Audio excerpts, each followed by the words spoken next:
Good day plant lovers.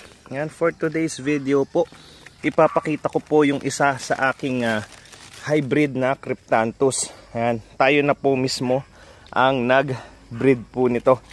Yan, pakita natin na yan, napaka-big size niyan, napakaganda. Ayan po, under registration na po ang ating Cryptanthus po na ito. Ayan, ipinangalan ko po ito sa aking lolo. Ayan, ang niname ko po dito ay Cryptanthus isagani. Ayan guys, isa sa hybrid natin na napakalaki.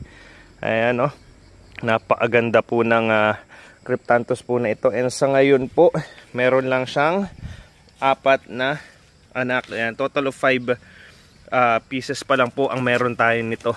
Ayan, tayo lang ang meron yan sa buong mundo. Kaya abangan nyo yan guys, magre-release din tayo once na mapadami na natin.